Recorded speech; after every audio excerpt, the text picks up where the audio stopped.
Albert Einstein. I mean, like some other things first, but then we're definitely talking about Albert Einstein.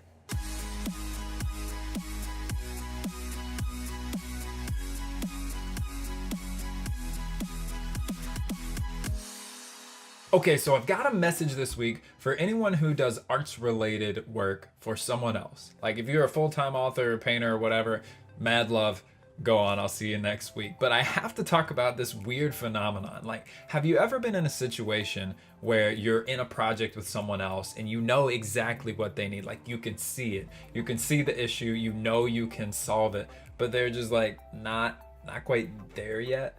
They don't get there.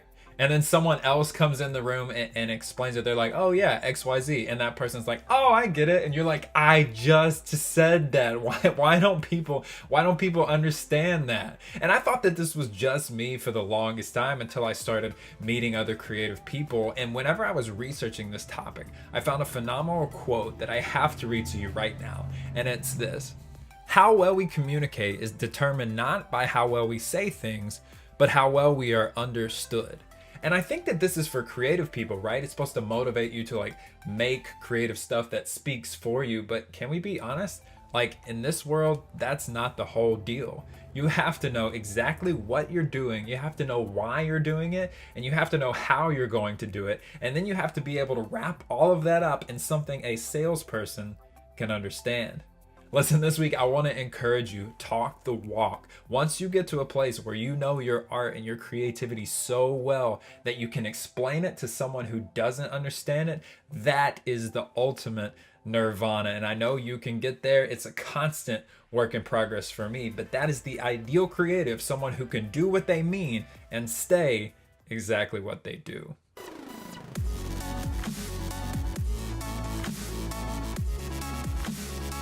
Quick shout out to my mother for getting me the dopest of all mugs to feature on the show. This week's question of the week comes from Michelle. And Michelle asks, where is the point where work becomes more like play and less like obligation/compulsion? Michelle, I'm going to be real with you. I honestly don't see a place where that line is completely gone and all work just feels like play all the time. And the reason for that is like humanity, right? Like back in the day, we stressed because we didn't have food and we needed to survive. And for most of us now, like our creative work is directly tied to our ability to eat and survive. Like we have jobs, we got to feed our family. There's always going to be some tightness and some stress around that. I can't speak for everyone, but speaking for myself, the time where I feel like I'm having the most fun, where I'm most enjoying my creative work, is those moments where I'm really deep in the project, right? Like all the deadlines have gone away, all the emails have gone away, and it's just like me and my thing. I'm doing my thing. And that's why I'm so relentless with when I get up in the morning, because I know if nothing else goes on, like I need that 15 minutes of time. I need that 30 minutes of time. So if you're looking for the line between work and play, it's in the deep moments, it's in the silence, it's in those periods where you sit across just for yourself and you say, this is mine, you can't have that. And if you can set aside that time for yourself, I think that you're going to find a much better quality in your creative work and be able to feel like a kid once again.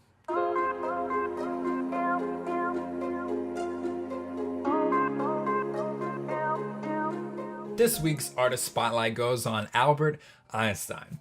3 things about Al, right? Like 1, he worked in a patent office when he published his paper on the theory of relativity.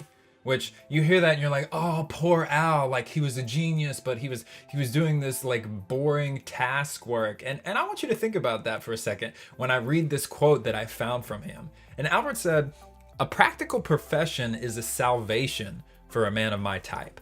An academic career compels a young man to scientific production, and only strong characters can resist the temptation of superficial analysis.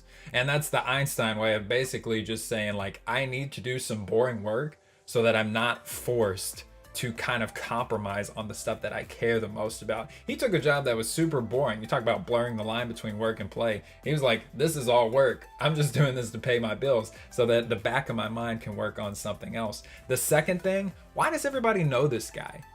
Like, think about it. He's like, oh yeah, he's Albert Einstein. He's a genius. Well, of course he is, but like, how many preeminent scientists can you name? Not many. Why? Maybe it's because of that personal branding thing, right? Like, he was doing it before anyone else was doing it. He had the wild hair, he had the crazy looks, he had the mustache. Like, you look at Albert Einstein, you're like, yeah, that's probably a guy who came up with some wild ideas. So shout out to him for doing that best. And the third thing I want to point out is that he's not the only one who could have made the groundbreaking theory on relativity that he did. I'm reading this Howard Gardner book, and he talks about when Einstein was in that field, almost anyone else could have done it. The whole field was moving that way. Maybe they couldn't have done it with like his unique brilliance, but what Einstein did, and this is critical for creative people, the +1 rule, right? Like, he took all the trends and then he said, boop, just made a little addition. And sometimes in your creative work, that's all you need to get unstuck. You don't need a whole new thing. You need to look at what's out there and then you go, boop, add that little thing. So Einstein, I'm so inspired reading through his life story right now. And he truly was one of the most creative people ever, even though he wasn't in a creative role. That's it for episode 62. Thank you so much for watching. Before you go, answer this week's Ask the Audience, which is, which historical figure do you admire the most?